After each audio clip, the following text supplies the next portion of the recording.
The CGA Tour, a podcast unlike any other.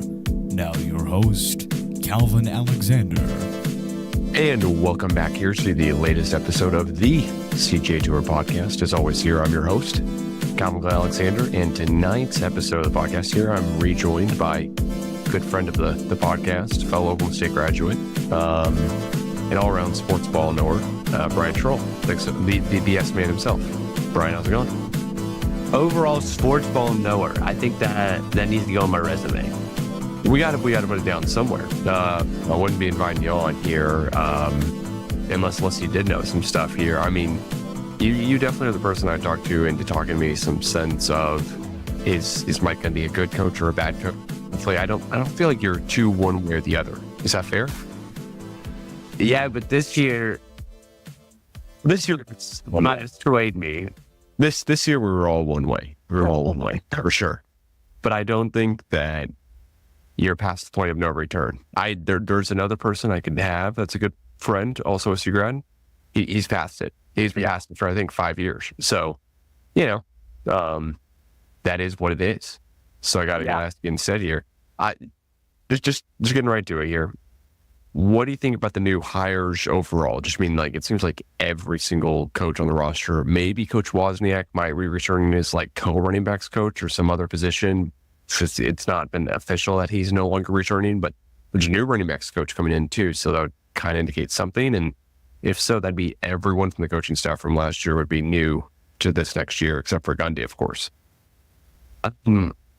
Yeah. I mean, when you go 3-9 and you don't win a Big 12 game, something needs to change. And considering Gundy's contract and just kind of everything with Gundy's history, I was pretty sure that he wasn't going to be fired.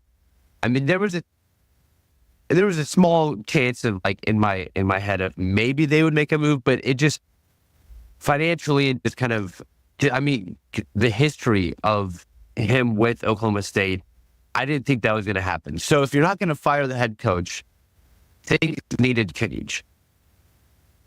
And they are. But the moves so far don't inspire a ton of confidence. You go get two coordinators, an offensive and defensive coordinator, who are both older than Mike Gundy. I don't love that. I feel like the coordinators should be kind of like up and coming, a stepping stone to then be a head coach.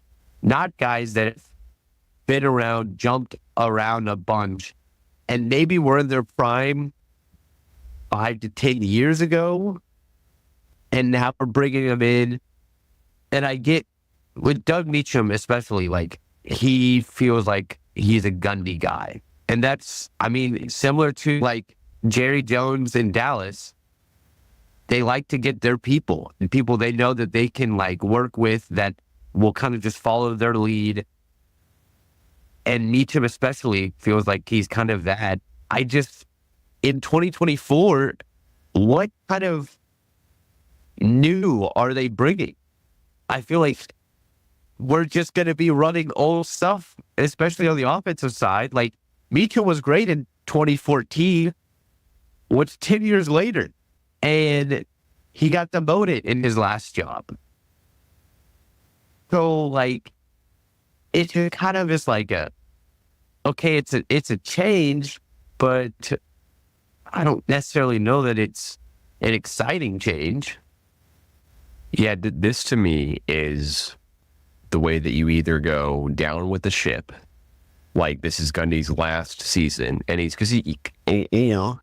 this is his last season as like a heralded Oklahoma State guy who's only bringing in the best guys, but this is his exodus either way, is what I take this as. He's hiring on a 60-year-old and a 58-year-old to OC and DC. Meacham, as you said, you just went through the whole thing.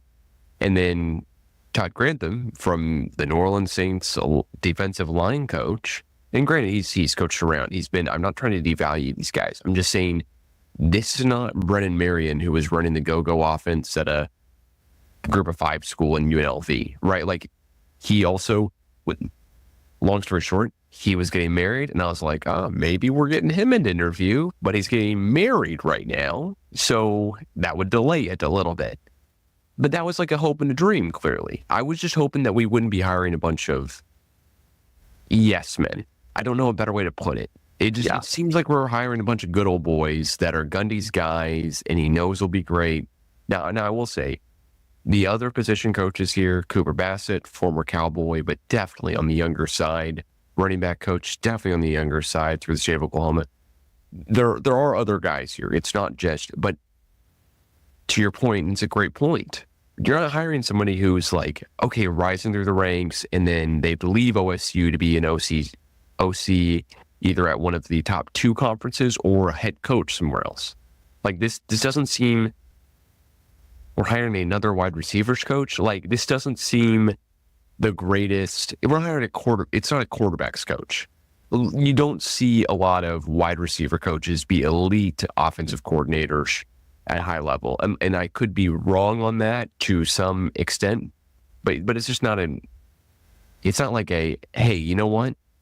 Today, I'm going to look up and see what Doug Meacham's up to. It's like, that's what this seems like to me is, hey, what are all the former guys?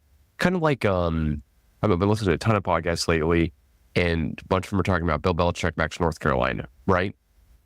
Well, a bunch of it is, how much control does he have over the team, the roster? Would he have been able to have the same control over team and roster for an NFL team if he had waited to interview for one of those?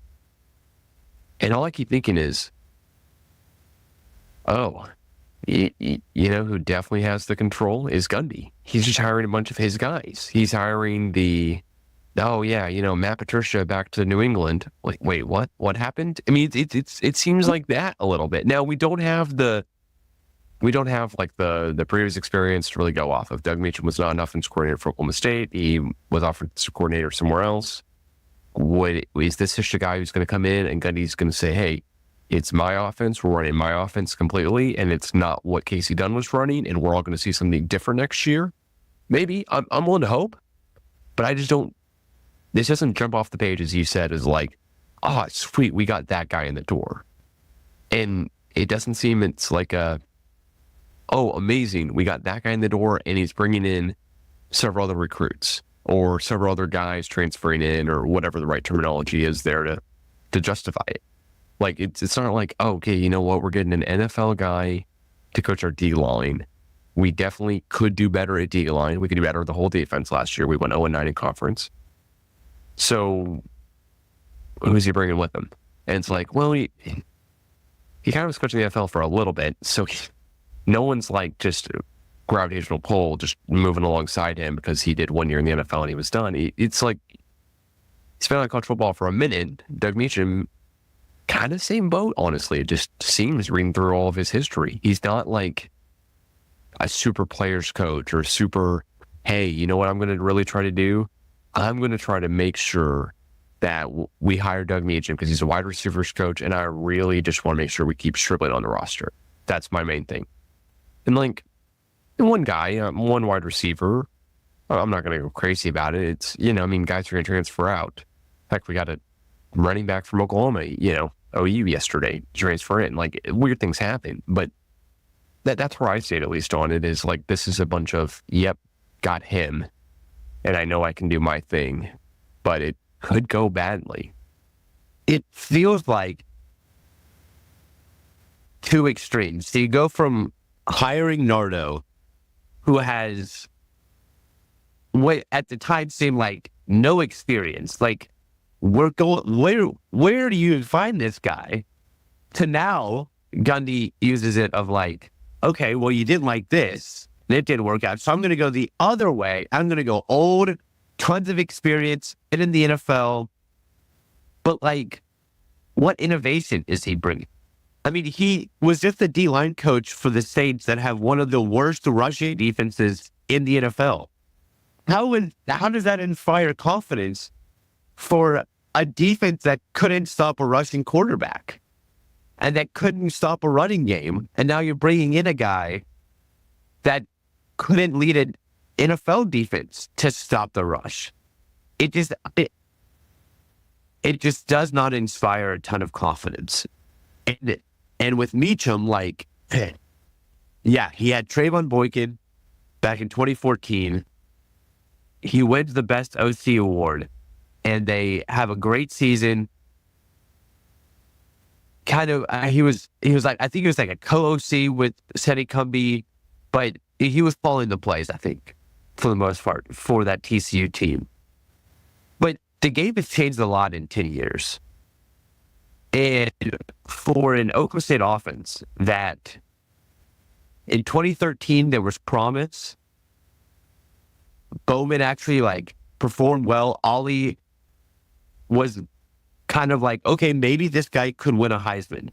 You enter this year, and then the offense just like fell apart. And I put a lot of the blame on Casey Dunn, but I don't think it's all Casey Dunn's fault. I think Dundee is probably part of the fault for it, roster construction and just, I don't know, coaching.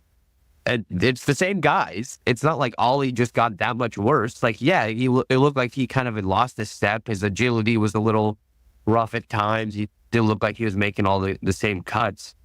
But he was like 900 yards less. And you don't just lose that over a summer. 900 yards worth? No. That doesn't happen.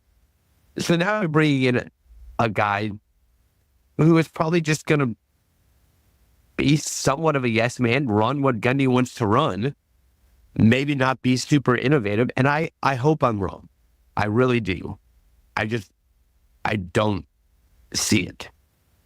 And the quarterback questions is who is going to be quarterback for us next year? Who are going to be our star guys? Because you enter 2024 and it's like, okay, we're returning everyone. Well, now you go to 2025 and it's like, who's on this roster anymore? After you go through the transfers and all that, it's like, who are the guys? And so it's kind of, in a way, it is a fresh start for these coordinators to come in and kind of build from pretty like a base level. But can they do it? Not to say they're not motivated, but it's not like these guys are trying to climb the ranks and become head coaches. Like, they've been around. I doubt at 60 years old, they're like, you know what I want to go do? I want to be Mac Brown and be a 70-some-year-old head coach. It doesn't really sound that fun. Yeah, on the Mac Brown comment too, like, Bill Belichick's older than Mac Brown or within a year of him, and he's, 72, 73.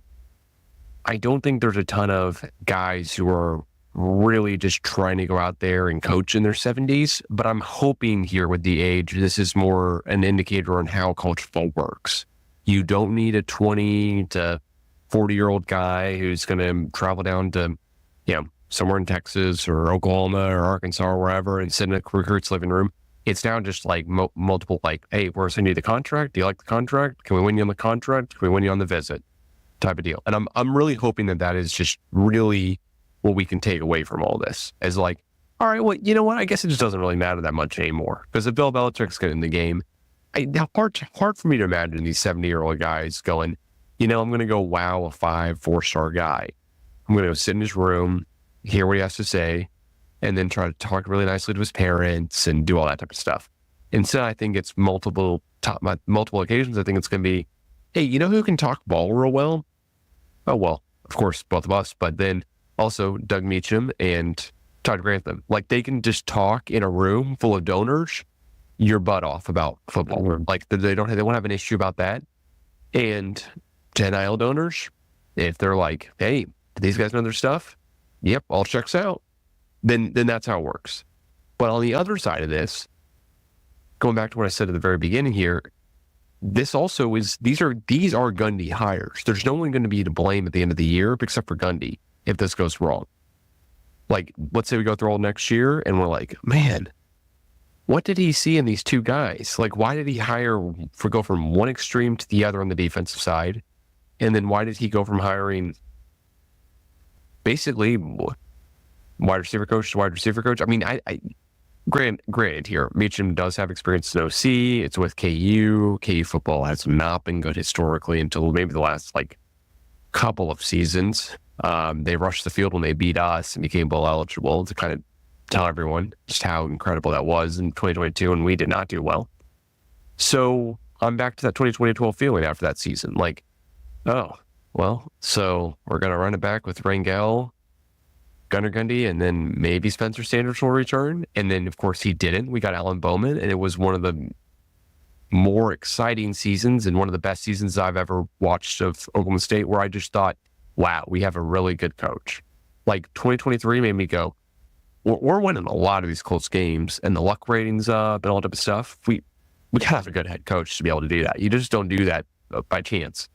And 2024 made me go the exact opposite. Oh, why is it Dr. Jekyll, Mr. Hyde, like one year after the other? What happened to Gundy? What happened to Ollie Gordon? What happened to Alan Bowman? What happened to the wide receivers who were injured last year, causing Rashad Owens to have a breakout season? And then it's like, it seems like something happened after midnight and everyone turned into, everyone turned back into a pumpkin or whatever the right terminology is. And that's it. Like, I don't know what this last season was. No one's going to ever be able to tell you or I, because I've asked the right people, I think. I've had the right people on this podcast of like, tell me more about this 2023 season. Like, when did everyone know? Yeah, probably not great. Because I don't beating Arkansas or losing to Arkansas last year, I don't think that would have really mattered that much at the end of the season. It's weird that we beat them in double overtime, sure. But like, that was one of the higher scoring games we had the whole season, 39. And that's a really weird thing to say for a Gundy team, is like, oh, we're scoring in the 30s. Wow, that's a lot of points. Like, that also jumps off the page. So is Doug Meacham going to get us a ton of points next year? Or is Todd Grantham going to really just have some defensive strategy where Gundy's like, you know what? The way that he manipulates guys on the field, he's able to do a lot more with a lot less. Like, is that what these guys are? Are they that cut from the cloth kind of guys where they can do above expectations with talent, but maybe it just won't be the best in the entire world? Or these really good offensive defensive coordinators? I guess that would be, again, the hope here, right? Yeah. This past season really just is puzzling. Nothing makes sense.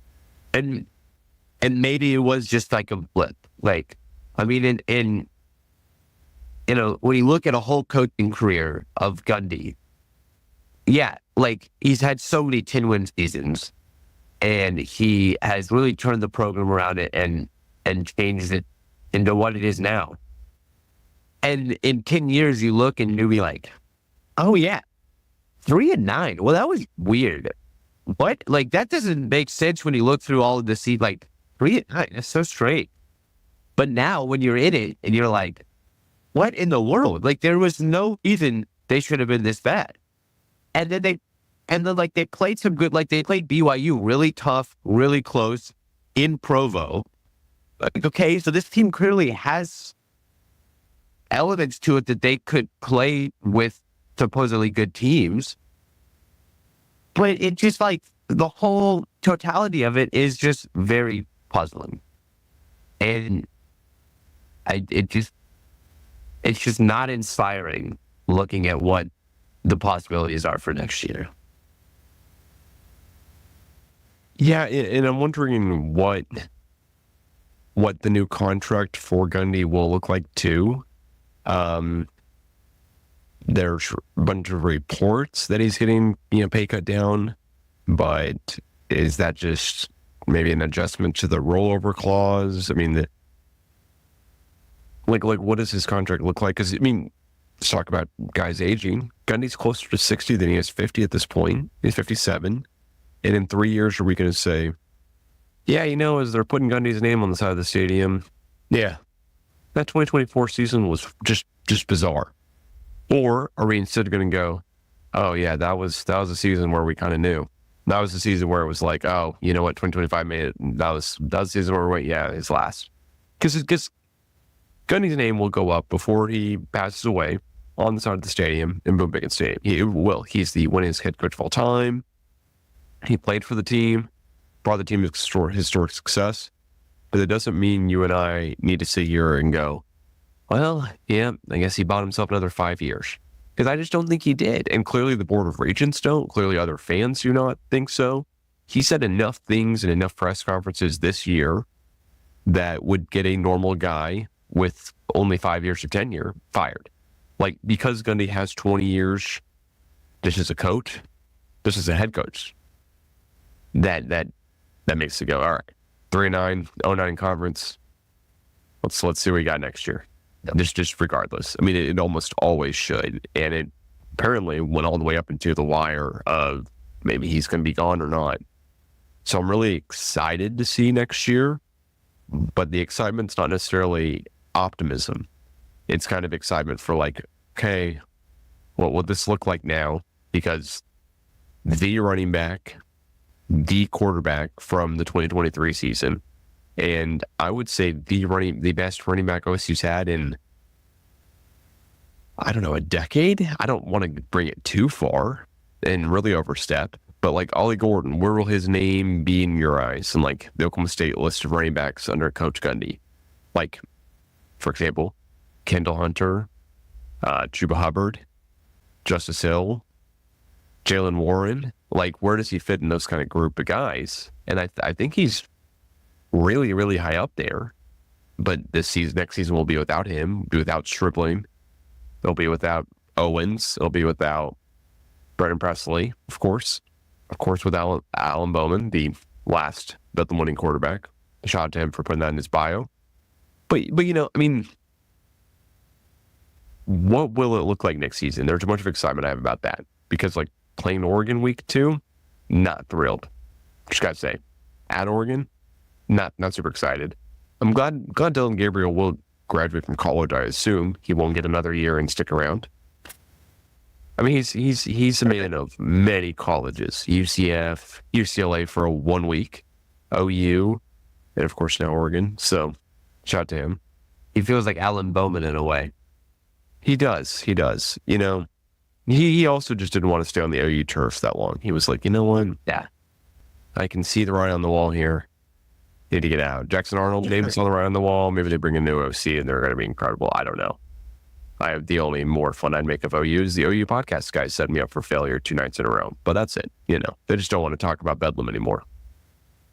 They won it in basketball. Yeah, but they're still, I mean, that wrestling loss was pretty big. How in the world could any OU wrestler go, yeah, we got this one on the schedule. Great. Like, it's at our place. They know we don't want to go there. And we're still going to go out there. And it's like, you know, we're getting a scholarship and NIL money. All right, yeah. You know, hey, some days I go to work and I know I'm going to lose. Now, my work is definitely way different. So I don't know. I'm not going to get physically manhandled by anyone ever at work. Never worried about that. But to bring it back to football here for a second, before we move on to the future Bedlam, is there any one of these hires here that you're like, you know what? Cool. Like Cooper Bassett, co-line coach. Do you like that he's bringing guys that have been to Stillwater before? Is there kind of a, hey, you know what? Like, there's a couple other of these guys that are being brought in that just kind of as a whole, because I'm not asking you for like specific names, but is there a chance here that Meacham and Grantham like are decent coaches for the next 2 years, and then, oh my gosh, there's these other guys here that we're really trying to trade up? Because there is a divide. I think that is maybe a good thing to hope for, is these two guys have a lot of experience. Grantham's been in the NFL. He has been around a lot of players, a lot of coaches, and maybe they can use their positions as O and DC to really kind of mold and mentor and teach these younger positional coaches and grow these guys that are younger and hoping to start careers and really climb the ranks. Maybe that is something to hope for. With all of their experience, they can really develop these coaches to become future offensive and defensive coordinators. And and can really develop them into good leaders and good coaches. I hadn't thought about it that way, but yeah, I think that is a good. It's like, okay, so if that's happening, that's great, but what's the product on the field while that's happening? Like, are we able to still be successful in because if we learned one thing this year, this new Big 12 is a crapshoot. I mean, Arizona State and Iowa State played in the Big 12 championship. I think it's going to be a toss-up every year. It's a mess. And so you don't even have to be a great team. You can be just a solid team and maybe make the Big 12 championship. And then who knows? So can we find some success while developing these coaches, and do these coordinators bring some innovation? Maybe not, tons of motion and tons of, unique styles and unique looks and all this new stuff, but like, can they bring something that's a little different that we didn't have this year with Nardo and Casey Dunn? Develop these coaches, find some young talent, bring in some transfers, find some success, and maybe, win a couple games you shouldn't, and now you're in contention maybe for a Big 12 championship with 7 conference wins or something. Yeah, and the more that I look into it, I mean, we've got DJ Tialavie. I might be totally just Tialavie. I'm not. That's my second chance. Anyways, he was clean until 2013, and so he's coaching the tight ends. We're bringing him over from Utah State. He was there for a couple of seasons since 2021 to be exact. So more than just 2. And we also are bringing in Cooper Bassett and Andrew Mitchell, who are co-line coaches. And, Bassett was rumored to head to Southern Miss, but something happened where now he's coming to Stillwater. And heck, Bassett also played D-line, which I think is funny when he was at OSU, but he was, played tight end from 2009 to 2012. So we're bringing in younger guys here. I'm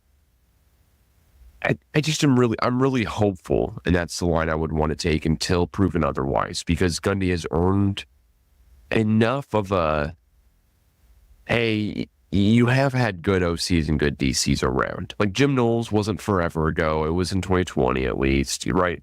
There have been guys around the program for quite some time that are good coaches. I mean, Sean Clifford? Yeah. No. Yeah.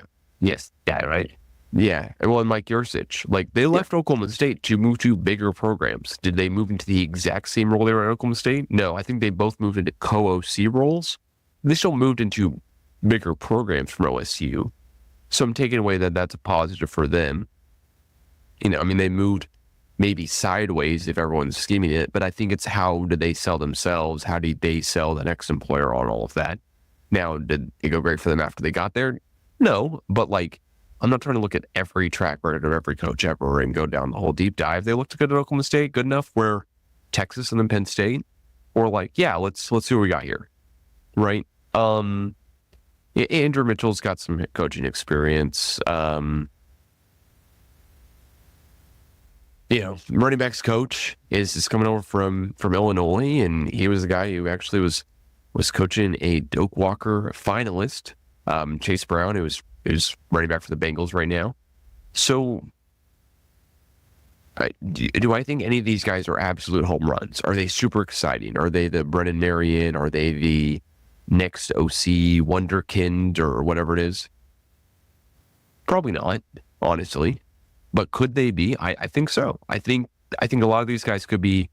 All right, Doug Meacham, 58. One's 57, the other one's 58, so don't kill me on it. But between the two coordinators, are they going to go, hey, you know what? Yeah, I see a timeline here of 3 to 5 years at Oklahoma State, and then I retire. Maybe in Stillwater, maybe not, who knows? And in the meantime, either help grow the program overall or grow up the guys we're hiring in underneath us. Because Meacham's not bringing a bunch of other guys from TCU. Grantham's not bringing a bunch of other guys from the Saints. It's a whole new coaching staff. They're not bringing in their own guys. Would I have loved for it to be a little different and, I don't know, be hearing, hey, we're bringing in the offensive coordinator from North Texas. Yeah, that'd be cool. It'd be the trendy thing to do. But that's also never been Gundy. Gundy's never really wanted to be the trendy guy. And maybe now in the new Big 12, as you're saying, it's a total crapshoot. Maybe that's the thing to do. Don't be super trendy. Yes, we could have. Would I have loved for us to go get Marcus Arroyo over Arizona State's, OC? Yeah, I'd love to see, hey, Marcus Arroyo, you want to come back to Stillwater? You were the running backs coach. Do you want to be the OC at Oklahoma State? No. Seems cool. We definitely couldn't be asking him last season after 2023 when we won 10 wins. And that's when he got hired at Arizona State. So the timing didn't match up there. Would we be able to beat his salary?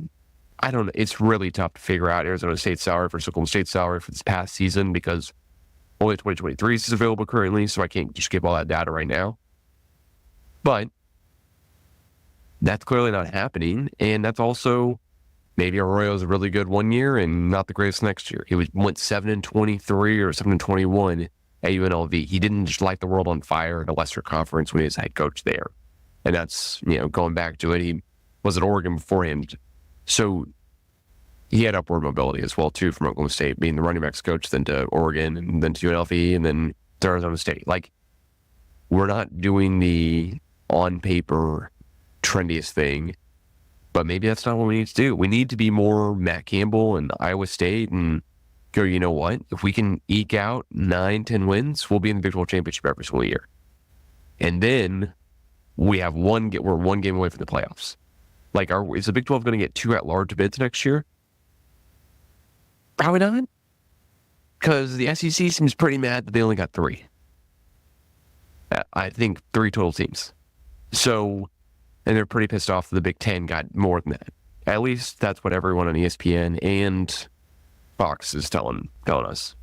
So, it seems like Big 12 is trying to set for 1, and if Gundy's playing it out and he's going looking all of it, and he's got that thing in his head where he's like, you know what, the only way we get to the playoffs is if we win the whole dang thing. Let's do it stable. Let's bring in the stable guys. Let's hopefully they can coach up the younger staff. And if it doesn't work out, it doesn't work out. And writing was already on the wall anyways from this past season.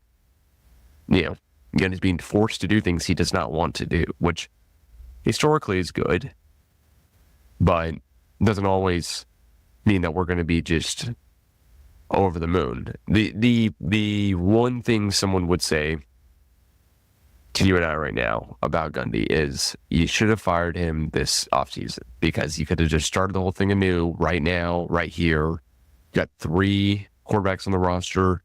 Who knows which one's going to be starting? We know 3 is not better than 1.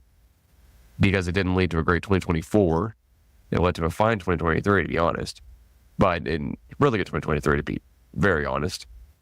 But it didn't lead to a great this season. And if you fire Gundy, do you lose all 3? Probably not. But is firing Gundy worth it for next season for us to go 6-6? Or is keeping Gundy worth it for us to next season go 6-6? And I just don't think anyone has the answer because it's been so long since we've seen Les Miles be the head coach, and that was the last one. And what do we do differently? Yeah, I think sometimes change is good. But after 20 plus years, change is also hard because there's history. So it's tough. And obviously, like, perspective is a lot easier once you're removed from the situation and you can look back. So we'll see. It will be an interesting season. Oregon week 2 is, that'll be looming. But, I mean, who knows? Yeah, Gundy has overachieved with low expectations plenty of times, and plenty of times like this year, he underachieved when expectations were high. So the track record, if it continues, he might overachieve again. He really could. And I also got to say, next year, I do not love the back-to-back away games in the season. It doesn't just scream awesomeness. Now, granted, everything's TBA, so maybe it won't all line up like that, but going at Texas Tech then at UCF to end the season, I just don't love it overall. But maybe it'll all change because Big 12 schedule is being figured out. We know the opponents basically and where we play them, but that's it. So, at one point here, we're going to go at Arizona, at KU, and then have 1, 2, 3, 4, 5 games straight at home for a total of 7 games next year at home. That's cool. We play Tulsa. We play UT Martin. Those 2 wins. And who knows what KU and Arizona will look like next year, as well as Houston and Cincinnati. So there are, through the Big 12, there are always wins you can kind of map out just because of the programs, if they are where we think they are, should be definitely okay. But then again, there's not a ton of change going on at Houston or Cincinnati this offseason. So maybe they get better, and we're probably not getting better than we were this season, at least talent-wise. So where does that mean we will be win-wise? So a lot more to that here. But also just to talk about the Bedlam basketball game from this past Saturday, Paycom Center. We can't shoot threes real well. I just want to tell you. We're not real great at shooting threes, and that seems to be the major thing here so far. I will say, when the game got to be, hey, we're down 17, and then all of a sudden we were down 27, I was like, I think I need to kind of turn this one off here. And I know OU's a really good, I don't like saying it, but OU is a really good team. Porter Moser's coached them up real well. They are a really good basketball team. I do wish they were coming back to Stillwater because I think maybe the game goes a little bit different, but I don't think we win. You don't lose by 15, go down by 27, and then you change sites, and all of a sudden you're going to make me feel super confident that we win either. What have you thought about the basketball season overall so far? Yeah. I feel encouraged. I think this Steve Lutz hire was a good move. We're 6-3 so far. And having watched a decent amount of the games, there looks like there's promise. The guys, which is easy to say at the beginning of the year, they look like they care. It looks like they're giving a lot of effort. Mm-hmm. And there's some flashes here or there of like, okay, like this could develop into something, but I don't think they're in the tournament this year. I think that's pretty safe to say. I mean, they're 6-3, but none of their wins are good wins. They're all quad 4 wins. So like any of the decent or good teams we've played so far, we've lost to. But I think it's a step in the right direction because of how bad last year was. I mean, at this point last year, literally today, 1 year ago, the Pokes were 4-5 traveling to Oral Roberts. They would win and go to 5-5. You're 6-3 now. Okay, well, that's a stark improvement. And there looks like there's some signs. There's question marks. I mean, they're around 100 in offensive and defensive efficiency, according to KenPom. So, like, that's not great. But it's a step in the right direction. I think it's very glaring when you look just down the road in Norman and you see Porter Moser now a few years into the program, and this team is, wow, they're really good. Like, they're really good. They're a top 30, 35 team in the country, and they look like a legit contender in the SEC. Then the SEC this year is unreal. Like, they are by far the best conference. Usually it's the Big 12. SEC is by far the best conference in the country this year. But OU looks like a legit contender. I think not only will they make the tournament, they'll probably be a single-digit seed and pretty good favorable to make the second weekend. But for Oklahoma State, I mean, it's a good start. I think it's a really good start. And I just hope that fans and the administration give Steve Lutz some grace and some time to say, okay, yes, we've now seen it with the transfer portal. You can just turn a team around in 1 year. It's been done. But that's not common. I mean, that's only happened a few times in the past few seasons that a team has just like flipped it around right away. But like you look at Jerome Taylor, he's kind of turned this K-State program around. Porter Moses turning this OU program around. Like it's happening in schools nearby Stillwater. Just got to give the coach some time. And so it'll be a process, 2-3 years probably, to where they really can be competitive again. But I think this is promising, and I think he's the right guy.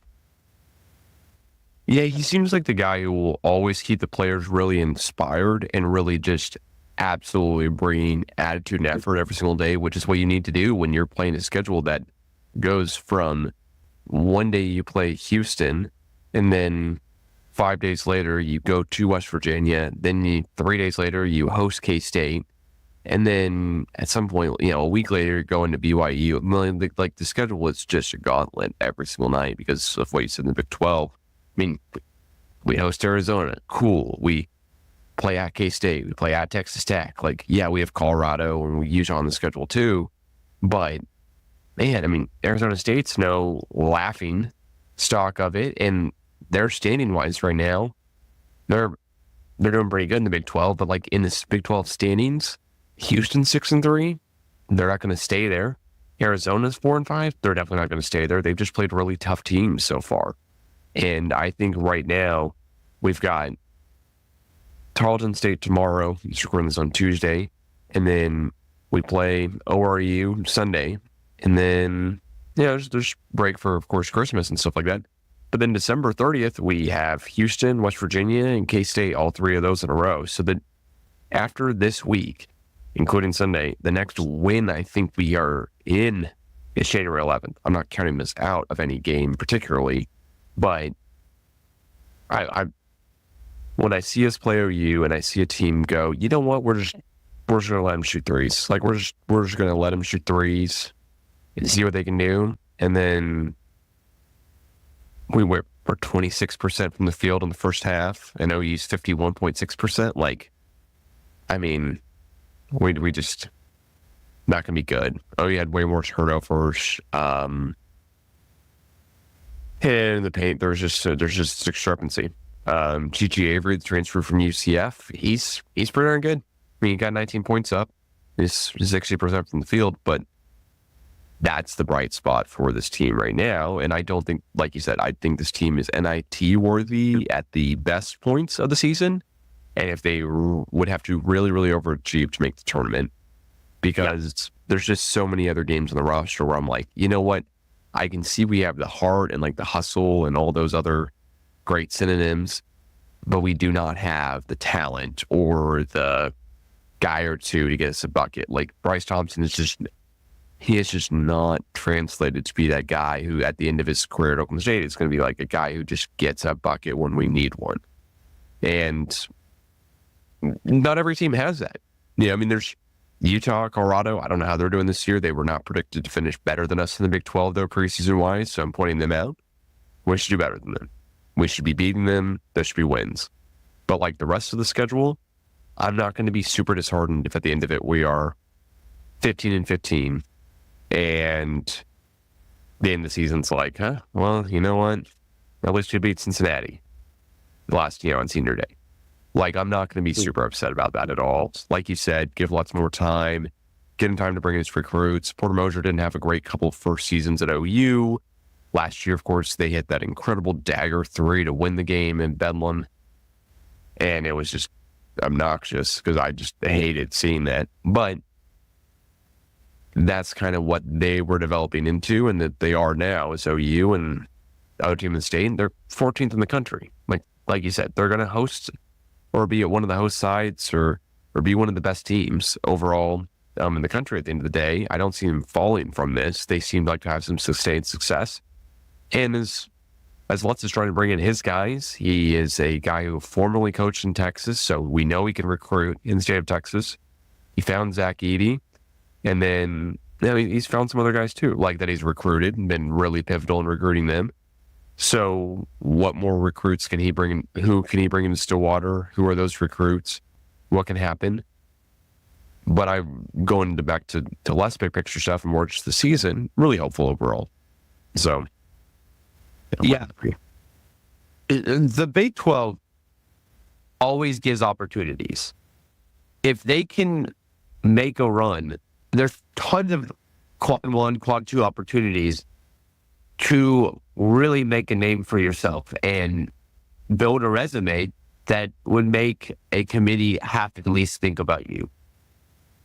There's 12 teams in the Big 12 that are within the top 75 of the net. So if you win on the road at their place, it's a quad 1 victory.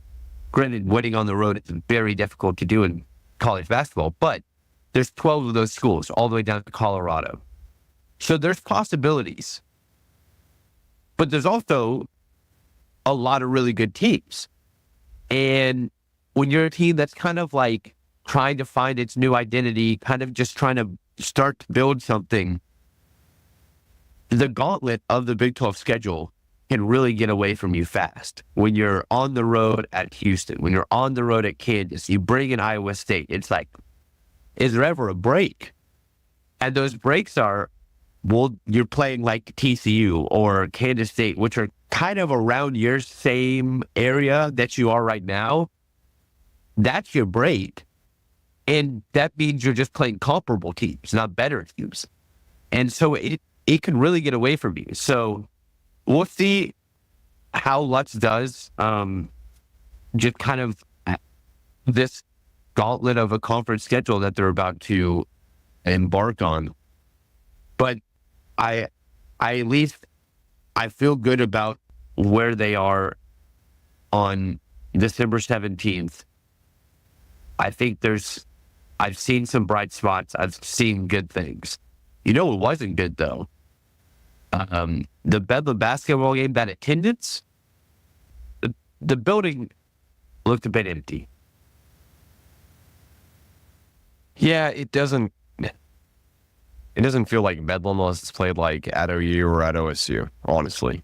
And that's what this is to me. Like if all of a sudden, for example, football started back up and they played, let's say Oklahoma City had a downtown arena, I don't know, they played at UCO, for example, like it would just not feel like Bedlam in my book. But Paycom Center is just a very generic arena right now. It's always going to be like that with the Thunder having a new arena before too long. They're got approved for one. I think it's supposed to be open 2027, 2028. So the top part of it was tarped off. Tickets were going for under $10 everywhere, all over the place. The attendance for the game was 10,000. The capacity for Paycom Center in the basketball setup is 18,000. I don't think there were 10,000 people there. And it's like Oklahoma City loves basketball. Like the area, the Metroplex clearly loves basketball. They support the Thunder. They have since the Thunder came to Oklahoma City. So it's not as it's a sports problem. It's Bedlam basketball just didn't really have the feel. It just kind of like got lost in football ending and just kind of, life happening. It wasn't like, oh, this is a must go to game, must see TV. It was just kind of like, oh yeah. And it happened the day after Bedlam wrestling, which was great in Norman. Fantastic meet, but it just kind of got lost. Yeah, it's at the wrong time of the year. If someone was like, hey, what's up with basketball? Like, for example, OSU played Tulsa last year, same type of deal, Paycom Center. I went, no one was there. It was laughable. Like, we could have sat wherever we wanted to. It was 10,000 would not even be scratching the surface. Half that is the attendance. Tickets were super cheap. But it's just at the wrong time of the year. Like no one, are you thinking about basketball in December? Like I'm thinking about the NBA Cup because the Thunder are in it. They play tonight. But otherwise, I'm not really focused on the NBA. I'm not really focused on a lot of things. I'm more like, hey, Saturday, we got some NFL games. Sunday, we got some NFL games. And then Christmas is Wednesday or Tuesday. I think Wednesday. So like, my mind is not on the basketball season. I think if this was played as part of like the SEC Big 12 Challenge, and this is in January, in the middle of January, I think you and I are like, oh, wow, okay, all right, they got 12,000 people there, and it really did look like 12,000. Yeah, that's just because, yeah. It's part of the reason the NBA Cup exists is because the NBA, even though it's so soon to the beginning of the season, they want to compete with football. And college basketball kind of takes a back seat for the first 2 months. And there's been, just like in the whole landscape of college basketball, there's been a couple just phenomenal days with some unreal matchups. But it's still, you have, 10 top 10 teams all playing, and they're all playing each other. But it's just like, it still takes a back seat because football is cheap. And that is what it is. Yeah. And I mean, you talked about it. What would you think if all of a sudden Bedlam Wrestling was held at Paycom? Would there be less people or about the same amount? Because I'm kind of in the boat where I think there'll be about the same amount of people. I just think Oklahoma State would pack the arena more. Because I've seen what an Oklahoma State versus Iowa duel looks like in Gallagher, Iowa. Like you can't find a seat. Unreal, right? Yeah. And that's mostly Oklahoma State fans still. So if all of a sudden you have an Oklahoma City, it's a little bit different. Would OU agree to that? Apparently not, because unless they're hosting it, they're not doing Bedlam Wrestling, period. But David Taylor made his point about that. I'm not saying anything I don't know. I am just on the idea or thought that when you want to watch basketball, you want to watch basketball. But you know what? I would much rather play basketball than watch it. Then I'd rather coach it. Then I'd rather watch it, like in that order. And would I rather watch the Thunder or like Oklahoma State? Honestly, right now, the Thunder. Like, would you rather watch the Mavs? I mean, you're a big Mavs fan, right? I'd rather watch Mavs Thunder versus like OU, OSU basketball, which it's not even that much more fun of a game to watch because there's so many threes being shot and the type of play is so different and yada, yada. But like, I love what Lutz is doing, coaching up the program and getting to it and being ready to go. I love the fact that he's bringing in transfers. There were only 3 guys on the roster before he brought in any transfers and walk-ons, etc.